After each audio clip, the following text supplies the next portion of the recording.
Donald Trump just can't handle it. California Governor Gavin Newsom is so efficiently cleaning Donald Trump's clock that Trump's United States attorney in the Central District of California, get this, called the Secret Service on California Governor Gavin Newsom. That's how much Newsom is living rent-free in Donald Trump's head. Let me show you what went down, and let me show you the powerful press conference that California Governor Gavin Newsom had in Los Angeles over the weekend as the Trump regime was literally calling the Secret Service on Governor Newsom. So California Governor Gavin Newsom posted this. It was a repost of the White House imagining what the UFC fight's going to look like on the White House lawn. It's an AI rendering of a massive stadium on the White House lawn where, again, a UFC fight is going to take place pretty soon at the White House, to which Governor Newsom says, thank God they are focused on the priorities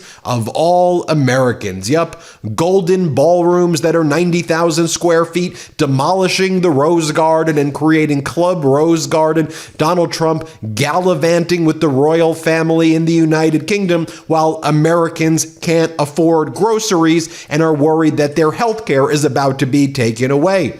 Governor Newsom then posted this, and this is what triggered Donald Trump's regime to call the Secret Service on Governor Newsom. Newsom writes, Kristi Noem is going to have a bad day today. You're welcome, America. Now, Governor Newsom was saying that because he was holding a press conference in Los Angeles where he was going to be signing legislation into law that would prevent ICE from wearing masks in California and numerous other measures to protect the people of California from Donald Trump's fascist regime. That's why Governor Newsom posted that. But then the acting United States attorney, so Trump's top attorney from the federal prosecutor from the Central District of California, this like young and unqualified guy who Trump has there, who's an ultra MAGA extremist, he goes, we have zero tolerance for direct or implicit threats against government officials. I've referred this matter to the Secret Service and requested a full threat assessment. To which the Secret Service then responds, in response to the statement of the United States Attorney, Esley, referral regarding the social media post directed at the Secret Service protectee, Secretary Kristi Noem. The Secret Service writes, our field office is in receipt of the Department of Justice's communication to preserve operational integrity. We're not able to comment on specific protective intelligence matters. However, the U.S. Secret Service must vigorously investigate any situation or individual, regardless of position or status, that could pose or be perceived as posing a threat to any of our protectees, especially in a politically charged climate such as this. How utterly pathetic can you be? For the post that Governor Newsom made, you're calling the Secret Service on the governor of California?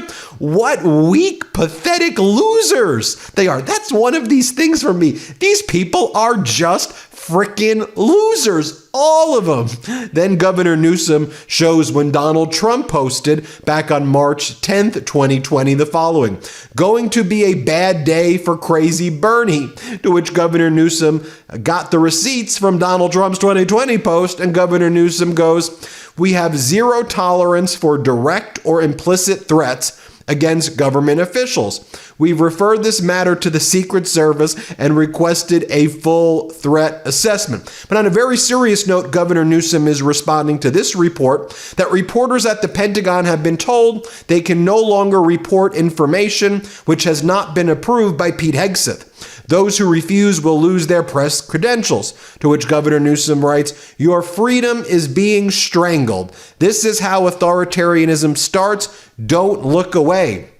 We also learned that the Bureau of Labor Statistics under the Trump regime, which just had its Bureau of Labor Statistic Commissioner fired by Donald Trump a month or so ago because Donald Trump didn't like the labor data, which was reported. Well, the Bureau of Labor Statistics is now postponing indefinitely key inflation data reports. They're not publishing what inflation is because they're trying to cover up Donald Trump's crashing economy. So Governor Newsom posts the pink dressed lady from North Korea, and Newsom goes, "The next jobs report brought to you by pink dressed lady." Governor Newsom in all caps then goes, "Because of his horrific music, California will indefinitely suspend Kid Rock from performing in the Golden State. You're welcome, GCN." Governor Newsom posts this image of ICE agents wearing masks who are now banned by California law from wearing masks. Great job, California legislature.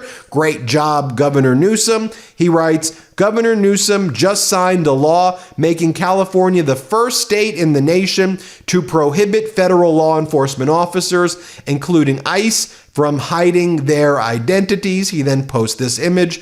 Governor Newsom writes, "Happy weekend, Patriots."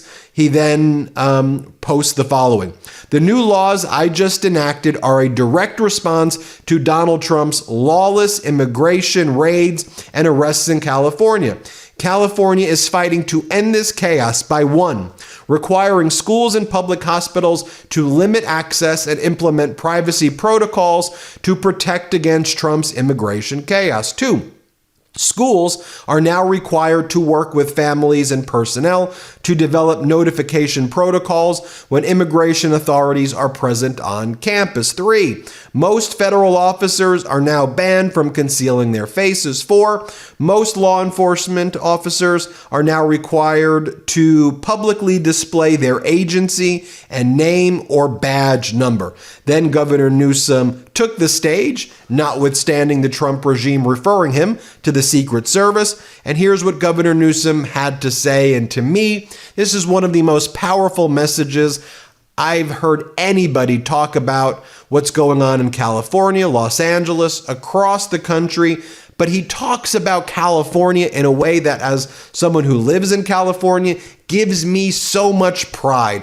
Watch Governor Newsom yesterday in Los Angeles in one of the most powerful press conferences I've ever seen. Let's play it. But let me first try to set a scene. It's one very familiar to many of you, but not necessarily to some folks that may be watching from other parts of the country. We're here in Los Angeles, the most diverse city in the most diverse state, California, in the world's most diverse democracy.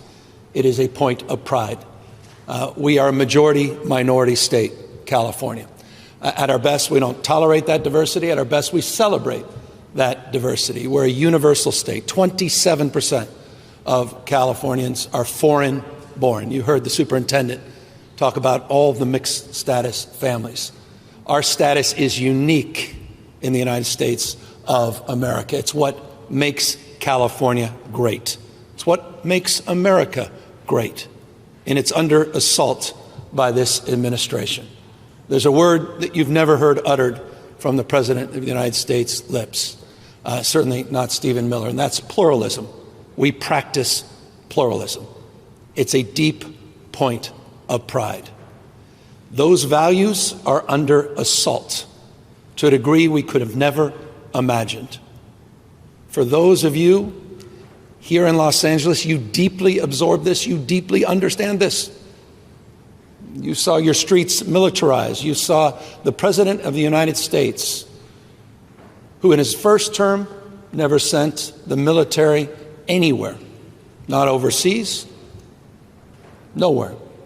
In his second term, he sent the United States Marines, active duty Marines, to the city of Los Angeles. He federalized 4,000 of our National Guard. We said at the time it was a preview of things to come. Folks thought that was hyperbolic. They thought we were overstating it. Ask the folks in Washington, D.C. Ask the folks other states like Illinois and what's about to happen in Memphis.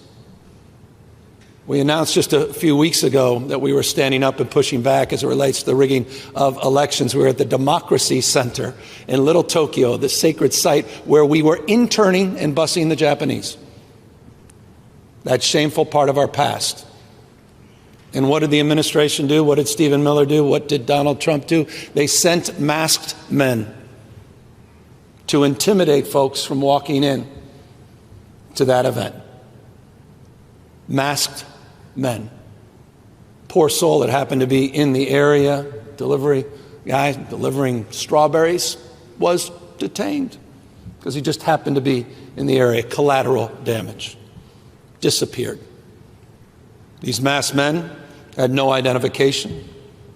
These masked men did not provide any information, name, badge number. Hidden from accountability, any transparency, any oversight. That's Trump's America, but it is not the America we've grown up in. And so we're pushing back against this. And then Governor Newsom talks about the important legislation that he is signing into law, and he talks about how what the Trump regime is doing is like a bad sci-fi movie. We can't look away. He says we need to act with authority and, most importantly, with moral authority. Here, watch this. Impact of these policies all across this city, our state and nation are terrifying. It's like a dystopian sci-fi movie. Unmarked cars, people en masse, people quite literally disappearing, no due process, no rights in a democracy where we have rights. Immigrants have rights. And we have the right to stand up and push back. And that's what we're doing here today. This is a disgrace. This is an outrage, what we have allowed to happen in this country. And I could not be more proud of this legislature, the legislative authors, to the community demanding more from all of us at this moment to push back. I'll be signing a bill, the first in the nation, saying enough. ICE, unmask. What are you afraid of? What are you afraid of? What are you afraid of?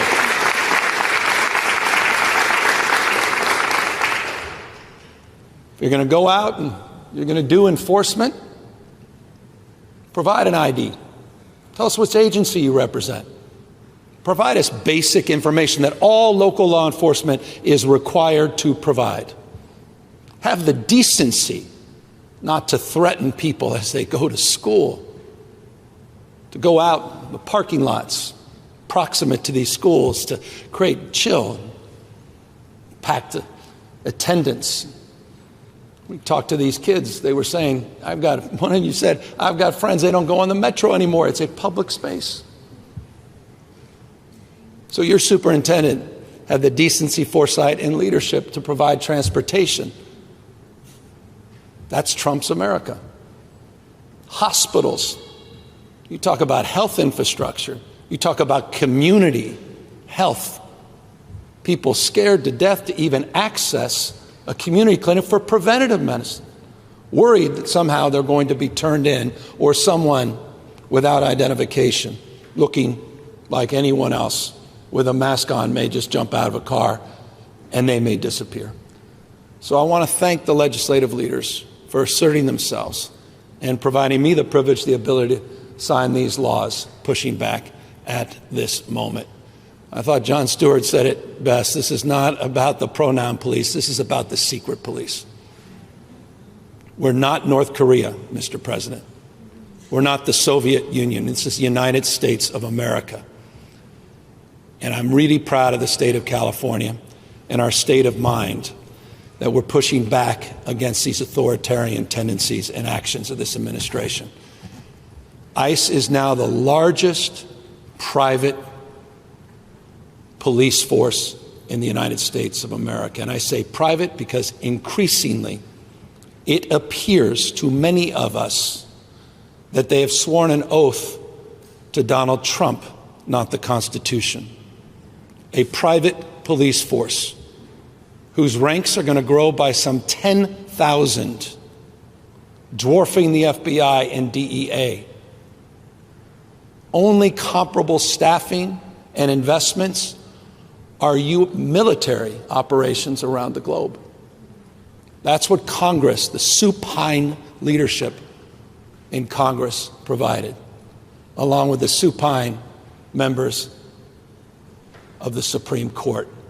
that have allowed racial profiling on the basis of accent, basis of location, and skin color. This is not America. And so we are pushing back firmly. We're pushing back using not just our formal authority, but perhaps the most important authority, and that's our moral authority. So thank you to the members of the legislature. Thank you to the authors of these bills. And it's my honor now to sign into law 4 pieces of legislation that go in effect immediately upon signature, and 1 on the masking that will formally go into effect January of 2026. With that, let's sign. Well, there you have it, folks. Let me know what you think. Hit subscribe, and let's get to 6 million subscribers together. Want to stay plugged in? Become a subscriber to our Substack at MeidasPlus.com. You'll get daily recaps from Ron Filipkowski, ad-free episodes of our podcast, and more exclusive content only available at MeidasPlus.com.